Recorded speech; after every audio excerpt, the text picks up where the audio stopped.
नगर के बरौध कचार स्थित भाजपा जिला कार्यालय पर काशी क्षेत्र अध्यक्ष दिलीप पटेल ने पत्रकारों से वार्ता किया। केंद्र सरकार की सेवा, सुशासन एवं गरीब कल्याण के 11 वर्षों की उपलब्धियों को बताया। कहा कि विकसित भारत का संकल्प 2047 तक पूरा होगा। प्रधानमंत्री नरेंद्र मोदी ने रोड मैप तैयार कर रखा है।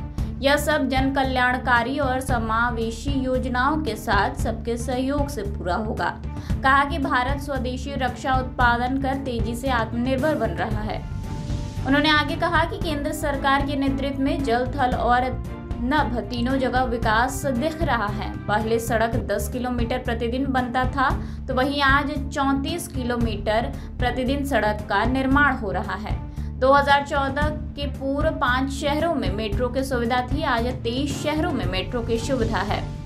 30 साल बाद देश में नई शिक्षा नीति लाकर इंटरनेशनल स्तर की गुणवत्ता युक्त शिक्षा का प्रावधान किया गया है।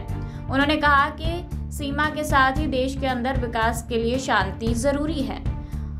उन्होंने कहा कि मोदी योगी के नेतृत्व में चतुर्दिक विकास हो रहा है। नरेंद्र मोदी प्रधानमंत्री के 1 जिला 1 मेडिकल कॉलेज एवं 1 जिला 1 इंजीनियरिंग कॉलेज के बारे में सोचा है। मंडल मुख्यालय पर मेडिकल कॉलेज खोले जा रहे हैं। चिकित्सा व्यवस्था को सुधारने में उप मुख्यमंत्री ब्रजेश पाठक लगे हैं। कहा कि 2026 तक देश में आंतरिक शांति के लिए नक्सलवाद का सफाया होगा। उन्होंने कहा कि नक्सलवाद के चपेट में आकर कांग्रेस के कई नेता मंत्री विस्फोट का शिकार बन गए। अब सरकार ने छत्तीसगढ़ से नक्सलवाद को समाप्त करने का निर्णय लेते हुए उस पर कार्य कर रही है। उन्होंने कहा कि विकसित राष्ट्र तभी होगा जब आंतरिक शांति होगी। जा रहे हैं, ऐसी स्थिति में अखिलेश यादव से अगर आप बात करेंगे अलग से, वो सच में बताएंगे कि प्रदेश और देश में कितने विकास हुए हैं।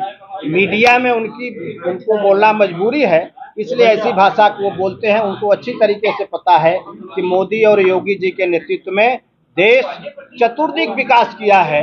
वो चारों तरफ विकास दिखाई पड़ रहा है, इसलिए उनकी बातों का कोई महत्व नहीं। सर 11 साल की आप बात कर रहे हैं, जनपद में अस्पताल की व्यवस्था बिल्कुल ध्वस्त है। 15 से डॉक्टर पड़े हैं, लूट रहे हैं। उन पर आपका क्या कहना है? वो भाजपा के नेताओं के बल पर ही लूट रहे हैं। ये हमें इस प्रकरण को इस तरीके से देखना चाहिए कि देश के यशस्वी प्रधानमंत्री जी के मार्गदर्शन में जब उन्होंने इस बात को कहा कि क्या 1 डिस्ट्रिक्ट 1 मेडिकल कॉलेज हो सकता है, क्या 1 डिस्ट्रिक्ट 1 इंजीनियरिंग कॉलेज हो सकता है, क्या हर कमिश्नरी में एक विश्वविद्यालय स्थापित हो सकता है, तो जहाँ जहाँ भी भारतीय जनता पार्टी की सरकार थी जिन राज्यों में, उन राज्यों में उत्तर प्रदेश के मुख्यमंत्री जी योगी आदित्यनाथ जी ने भी यहाँ पर मेडिकल कॉलेज को दिया है, इंजीनियरिंग कॉलेज को दिया है।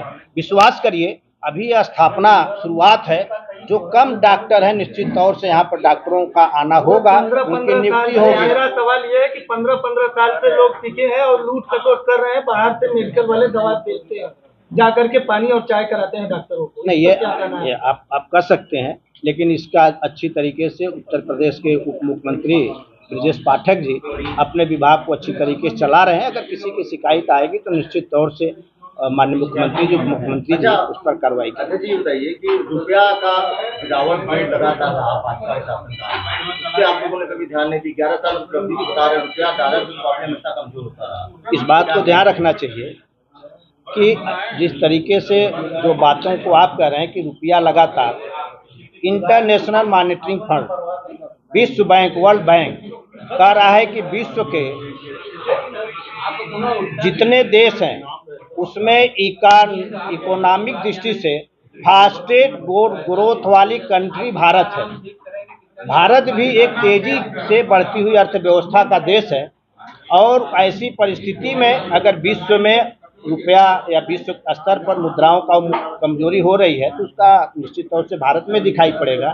लेकिन आर्थिक रूप से प्रधानमंत्री जी के नेतृत्व में भारत इतना मजबूत है कि जैसा मैंने अपने प्रेस कॉन्फ्रेंस में भी कहा कि 11वें स्थान से 5वें स्थान पर और 5वें स्थान से 4थे स्थान पर आज भारत का आर्थिक व्यवस्था विश्व में होने वाला है।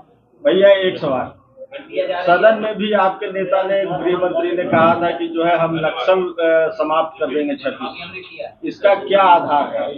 माननीय गृह मंत्री जी ने स्पष्ट रूप से कहा है कि 2026 तक जो देश के आंतरिक शांति में एक बाधा है उसमें नक्सलवाद भी है। कांग्रेस के जमाने का देखिए, सब कुछ तुलनात्मक होनी चाहिए। कांग्रेस के जमाने में छत्तीसगढ़ में उनके कई नेता, कई मंत्री नक्सल के विस्फोट में मारे गए थे और गृह मंत्री जी ने कहा कि विकसित राष्ट्र तभी होगा जब आंतरिक शांति होगी, नक्सलवाद की समाप्ति होगी। 2026 तक का उन्होंने लक्ष्य रखा है। हम आप अच्छी तरीके से देख रहे हैं, लगातार मॉनिटरिंग कर रहे हैं, प्रवास पर जाते हैं। विश्वास करिए 2026 तक नक्सलवाद की समूल नष्ट जरूर होगी।